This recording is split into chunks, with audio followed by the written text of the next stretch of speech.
Hi everyone, Jen Loves Wrestling here. Hope you are having a great day. The two main topics of discussion for today's video will be the last two matches of WWE Wrestlemania Backlash and then yesterday's episode of NXT. I'm not going to cover like every single detail of everything, especially Backlash, because honestly I thought that the second half of the show was a ton better than the beginning and the middle of the show. I'm sure I am not alone in that train of thought, but I think the show really picked up to a level of greatness, starting with the triple threat. I enjoyed that Bobby Lashley retained, and I enjoyed how he retained. I thought it was a really smart finish. I think this shows why Bobby is still the champion, because he was using the old noggin. He outsmarted the other two, and Bobby Lashley retained, so congratulations to him. Also, congratulations to Roman Reigns, who also retained in what was definitely a match of the year contender. This was the main for WrestleMania Backlash, Roman Reigns versus Cesaro, and I know a lot of people are disappointed that Cesaro was not able to pick up the W this time around, but Cesaro had an amazing showing in this match. He showed that he deserves to be in the main event scene, that he is definitely a main event player, and if it's any consolation, I do not think at all, I do not think even one bit whatsoever that this is going to be the last time we see Cesaro in this position. So, congratulations for both of these guys for putting on one heck of a main. So, on to last night's NXT. Zoe Stark looked strong in victory, or in defeat, even though she was not victorious. Toni Storm beat Zoe Stark, but again, Zoe Stark continues to climb the ladder in the NXT women's scene and continues to look like $1,000,000. Some really creative stuff on that match. I absolutely adore her, and I'm happy to see her doing well. Indy Hartwell and Candice LeRae. We had a couple segments from these two. Really interesting stuff there. Started out with them talking about Dexter Lumis. They were at a massage parlor. They had face masks on, so they couldn't, like the beauty face masks, so they couldn't see what was going on. Unbeknownst to them, Dexter Lumis was in the room and heard everything that they said, even Indy saying some disparaging things about him, that he's creepy and that all he does is, follow her around and stare at her, and that she's over him, and she's glad she wised up, and he heard this. And the thing about Dexter is he is one of the best physical actors in all of wrestling and just in general in all of entertainment. If you go back and watch these segments, his body language, his eyes, he says so much without actually saying a word. It's so impressive. You knew exactly what he was feeling in that moment, and your heart just went out to him, and my heart just broke over that.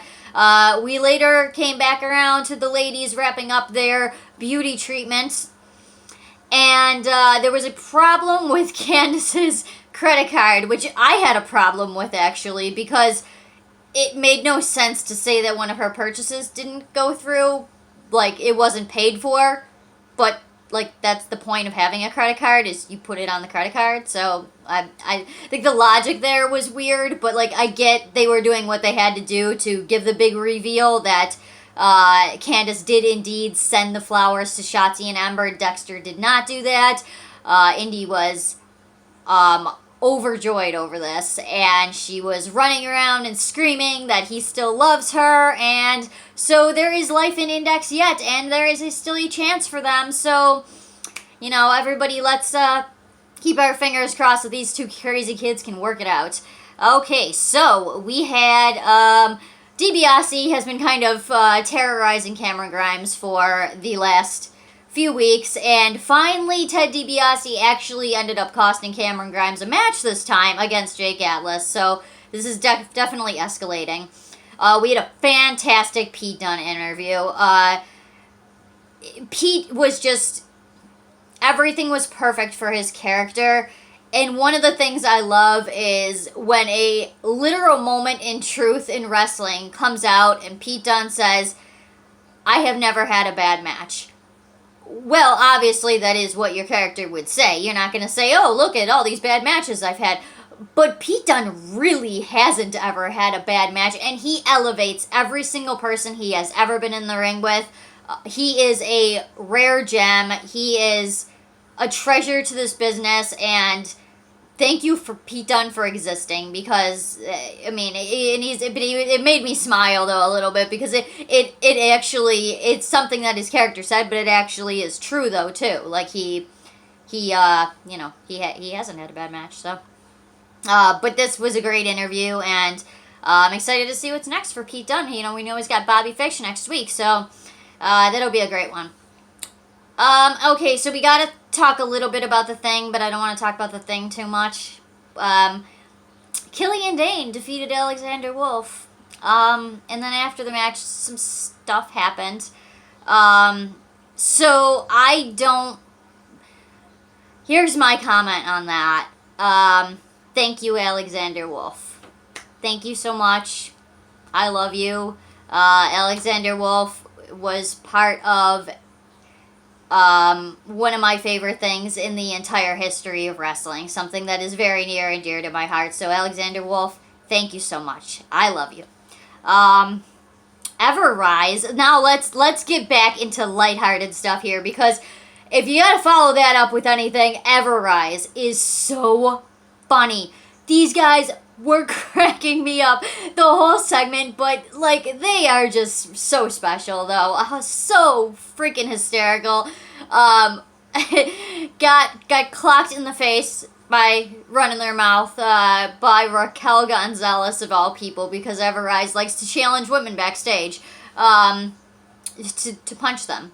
And finally somebody did, and he got clocked, and my favorite part of that was he goes, "What happened?"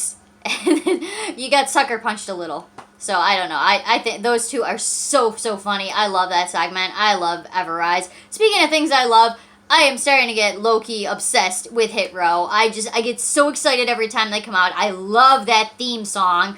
That's what a wrestling theme song should be, honestly. It pumps you up. It's like, you hear that and you're like, oh snap, it's going down. Like, I love it. I love everything about them. I love their presence. I love their charisma. They have this aura about them.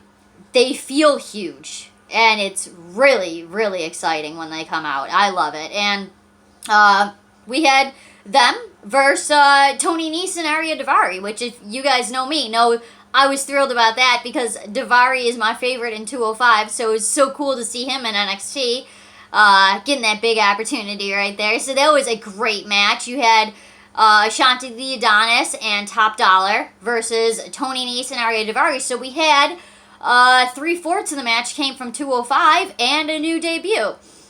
So very exciting stuff. Love their stuff after the match too. Of course, Hit Row picks up the victory here, but I'm expecting just straight to the moon with these guys. I don't know. I love Hit Row. I think they're super special and super fun to watch. And then your main event of the night. Oh my gosh. Okay, so here's the thing. It was a steel cage match. Bronson Reed versus Johnny Gargano for the North American title. I didn't love the match itself. Like, I wasn't, like, bowled over by anything that happened in the context of the match. But I did love the fact that I genuinely did not know what was going to happen. I didn't know who was going to take this one. I mean, Austin Theory did everything he could. But unfortunately, it was not enough. Your new North American champion, boys and girls, Bronson Reed. Super exciting. Love him. Loved him since he was Jonah Rock. Really, really happy for him. And the best thing about all this for me is after the match, the fireworks went off, and he was shaking, and you could see it in his face. Big teddy bear gets so emotional over this. It was so touching.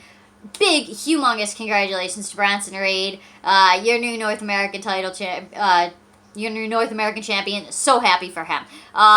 So that's it for today's episode, and just a little programming note real quick before we leave, and also don't forget to like, subscribe, share, all of that stuff. There is a strong possibility I will not be doing a live stream on YouNow. I will have the app open. I'm usually on there every Friday at 4 p.m. I got some stuff going on this Friday. Probably won't be able to make it, but I will keep the app open. So make sure if you jump on there, it's super easy, super user-friendly to use. Hit the fan button. Make sure you fan me up on there. Likes and all that stuff. So I would really appreciate it. But then I should be back to actual live streaming, my normal 4 p.m. Eastern Standard Time every Fridays the following week.